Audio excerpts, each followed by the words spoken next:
Hi guys, Assalamualaikum. Welcome back to my channel. Yes.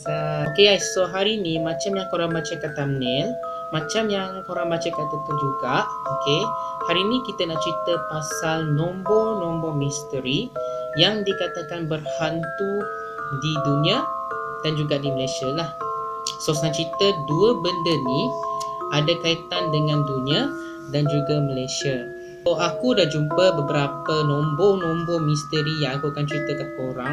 So basically aku jumpa ni dalam internet.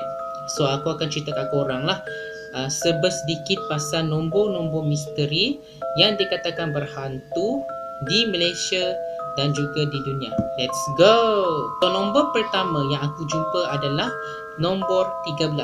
So mesti korang herankan kenapa nombor 13 ni dikatakan sebagai nombor yang misteri yang dikatakan berhantu di Malaysia dan juga di dunia. So nombor 13 ni kalau aku tak silap, aku baca dekat dalam website, diorang cakap nombor 13 ni adalah nombor yang membawa kematian. Nombor pertama yang membawa maksud kematian dan juga pembawa sial kepada kita semualah. So angka 13 ni dia orang ada cakap, maksudnya website ni cakap nombor 13 ni ada kaitan dengan unsur kematian dan juga ada kaitan dengan peristiwa-peristiwa gelap yang diselubungi oleh Malaysia. Contohnya lah, dekat Malaysia ni kita ada satu peristiwa yang dinamakan peristiwa Sungkit Berdarah. Dan peristiwa ni kalau aku tak silap, ia start pada 13 Mei 1969, di mana masa tu Rosli Dobi, pahlawan Malaysia kita lah, pahlawan Melayu kita, hendak menentang penjajahan Inggeris ataupun Jepun kalau aku tak silap. Dia bersama dengan rakannya kalau aku tak silap, which is Awang Ramli Amit dengan siapa seorang lagi, Moshidi Siti kalau aku tak silap. Kalau korang salah bodoh. Kalau aku salah, korang betulkan aku. Sorry, aku tersyasyul hari ni. Okay, so seterusnya adalah nombor yang dikatakan sebagai nombor berhantu adalah nombor 7. Okay, kenapa nombor 7 ni dikatakan tersial dan berhantu dekat dunia kita lah. So macam yang kita tahu sendiri, dekat dunia kita ada nombor 7. Okay, nombor 7. Dan nombor 7 ni bagi masyarakat Cina, diorang percaya yang nombor 7 ni membawa angka kematian. So nombor 7 ni juga, kalau aku tak silap, aku baca kat website, andai kata kalau korang sendiri ada cermin and then cermin tu secara tiba-tiba dia pecah sendiri.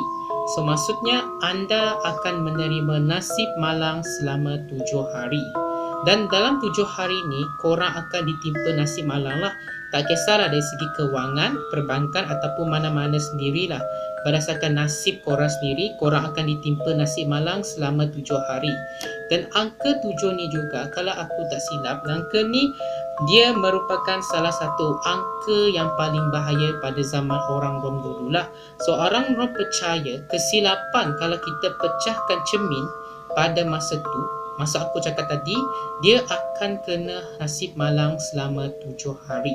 Okey, aku baca kat website ni sambil aku tengok kat korang lah. Okey, so apa yang korang kena buat adalah korang kena berdepan dengan nasib malang tersebut lah. Jadi korang kena dikenakan benda macam tu.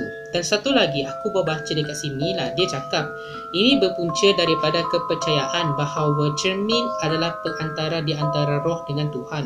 Jadi sesiapa yang memecahkannya seolah-olah melakukan satu kesalahan yang sangat besar.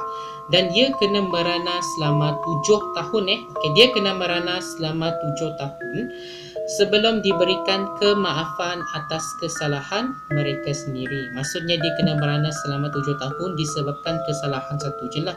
Tak kisahlah kesalahan kecil, kesalahan besar, maksudnya mana-mana kesalahan pun dia akan kena juga gitu. So sepanjang bulan ni juga masyarakat Cina, khasnya kepada mereka, maksudnya masyarakat Cina sendiri yang berpegang kepada ajaran Tao dan Buddha, percaya roh sanak saudara yang telah meninggal dunia akan bangkit dari alam kematian. Maksudnya diorang akan bangkit semula daripada alam kubur ni ke alam dunia kita yang nyata ni lah. Daripada alam kubur ke alam dunia nyata. Oh my god, sumpah scary weh. Dan juga, kalau korang nak tahu juga, angka 7 ni dia dipercayai angka 7 ni dikenakan ataupun hadir semasa sambutan festival Zongyuan ataupun festival hantu yang disebut setiap kali hadirnya hari ke-15 dalam bulan ke-7 kalender orang Cina.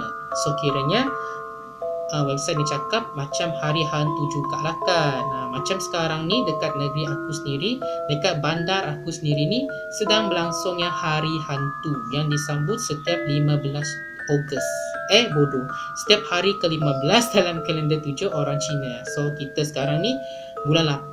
Mungkin bagi diorang sendiri bulan 7. Aku tak sure juga sebab aku bukan orang Cina bodoh. Aku bukan orang Cina tapi aku orang Melayu Islam gitu. So ada nama Ahmad dekat depan tu kan. Sorry mencarut. Okey, nombor yang ketiga adalah 404. Okey, kenapa orang kaitkan 404 ni sebagai nombor yang berhantu ataupun nombor yang dikatakan misteri dan berpakar di dunia? So korang tahu sendirilah kan, angka 404 ni selalunya kalau korang search website ataupun mana-mana search yang korang cari, mesti akan terpapar kat skrin korang 404 not found. Apa maksudnya geng? Maksudnya 404 ni dia merupakan salah satu kod teks berbahasa hyper yang menunjukkan bahawasanya sesuatu laman web yang korang akses berkemungkinan tidak dapat diakses sepenuhnya. Maksudnya korang akses akaun tu, korang akses website tu memang tak dapat langsung lah. Mungkin disebabkan kod tu kan, gitu.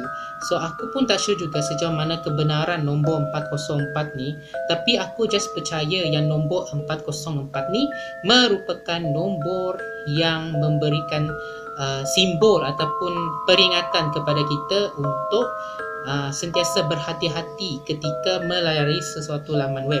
Dan 404 ni juga, kalau aku tak silap, aku baca dekat website ni, dia ada nombor-nombor ataupun kod-kod yang sama dengan dia lah, which is 301, 403 dan 453. Nombor-nombor ni sebenarnya dia ada maksud sendiri. Untuk nombor 301 ni, maksudnya adalah untuk alamat yang telah dipindahkan. Untuk nombor 403 ni, pautan yang diakses untuk bukan orang ramai. Dan 451 ni, akses disekat atas kekangan undang-undang. So kiranya setiap kod ni mempunyai maksud tersendiri di dalam laman web carian internet. Okey. So nombor yang keempat adalah nombor 4. Gitu. Nombor 4 adalah nombor 4 gitu. So kenapa diorang kaitkan nombor 4 ni sebagai nombor yang dikatakan berhantu pula geng? Okey, nombor 4 ni kalau aku tak silap, maksud bagi mangka nombor 4 bagi masyarakat orang Cina adalah nombor 4 yang bermaksud mati. Contohnya kalau korang sendiri akan belajar nombor masyarakat Cina ni, diorang akan tahu sendirilah, korang akan tahu sendirilah kan maksud-maksud dia sendiri. Contoh macam nombor 4 ni membawa maksud kematian dan nombor 6 ni pula maksud guling. Aku pun tak tahu juga maksud sejauh mana-mana ni, tapi aku sure ramai yang di antara korang sendiri tahu maksud angka 4 ni yang bermaksud kematian. Tak kisahlah korang pergi ke hostel ataupun korang pergi ke hotel, lift ke apa semua, memang korang akan jumpa angka 4 ni sebagai angka kematian. Dan kalau aku tak silap, bagi masyarakat Cina sendiri, kalau diorang nak suruh untung, diorang mau kasih nombor 8. Kalau mau untuk rugi, maksudnya untuk mati awal, kasih nombor 4 lah bodoh kan. So aku sure ramai masyarakat Cina tidak suka dengan nombor 4. Certain ataupun kebanyakan masyarakat Cina lah. Setelah kita tahu sendiri nombor 4 tu membawa maksud kematian. So aku rasa tak kisahlah dekat Malaysia ke, dekat China ke, ataupun negara jiran kita sendiri, tak kisahlah kalau dia adalah berbangsa Cina ataupun masyarakat Cina, diorang akan kaitkan yang nombor 4 ni merupakan nombor kematian. Okey, so nombor seterusnya adalah 666. Okey, apa maksud nombor 66 ni geng? Kalau korang tak tahu lah. So nombor 66 ni merupakan nombor yang paling tersial di abad ini. Kenapa aku cakap paling tersial? Sebab nombor 66 ni digelar sebagai the number of the bliss. Okey, aku ulang, the number of the bliss. Maksudnya bukan nombor iblis bodoh. Dia adalah nombor yang membawa maksud hexakosio hoi hexakonta hexafobia ataupun fobia terhadap angka 666. So maksud the number of the beast ni dipetik daripada satu kitab Bible yang terkandung dalam bahagian Revelation 13:18 yang berbunyi macam inilah. Aku tak berani nak baca sebab aku Islam, geng. Dan aku kalau tak kat sini, aku tak berani nak baca, geng. Tapi korang nak sumber, aku kalau tak kat sini lah, bagi korang baca sendirilah maksud dia kan. Tapi di sebalik nombor 66 ni, dia mempunyai maksud yang sendiri, which is the beast ataupun makhluk halus. Maksudnya kepada sesiapa yang korang guna angka 66 ni, maksudnya korang sebenarnya memuja syaitan. Gitu. Nombor 66 ni lah, korang memuja syaitan, korang memuja roh, ataupun korang memuja hantu lah. Sebab nama lah dia adalah the number of the beast. Maksudnya nombor yang dipercayai memanggil roh ataupun syaitan. Itulah sedikit pasal nombor 666 ni lah. Ataupun kita boleh digelarkan sebagai anti-kris. Gitu. Okay, so aku akan bawa korang tengok satu video TikTok mengatakan pasal nombor yang dikatakan berpuaka dan berhantu di dunia dan di Malaysia. Let's go! Okay, kenapa tak ada tingkah 4 ni? Korang tahu tak kenapa tak ada tingkah 4 ni? Ini video pendek Okay, aku rasa sampai situ je. Dan kita akan tengok komen lah. Kenapa diorang cakap yang nombor 4 ni tak ada dekat lift tu? Korang pernah ke mengalami benda peristiwa macam tu? Andai kata korang pergi lift dan korang tengok, tak ada pula nombor ni kan? Bagaimana tu, geng? Bagaimana tu, geng? Korang boleh percaya ke nombor dekat lift tu korang cari tapi tak ada nombor kat situ? So orang cakap nombor 4 ni adalah tempat bahaya. Kalau ada nombor 4 nanti ada backroom. Okay, orang kata sebat tempat beberapa pun ada tempat hantu. Tapi tu dogen je ke? Aku pun tak tahu juga weh. Okay, so aku sure nombor ni ada kaitan dengan backroom. Dan aku search lagi, aku gali balik dan aku gali.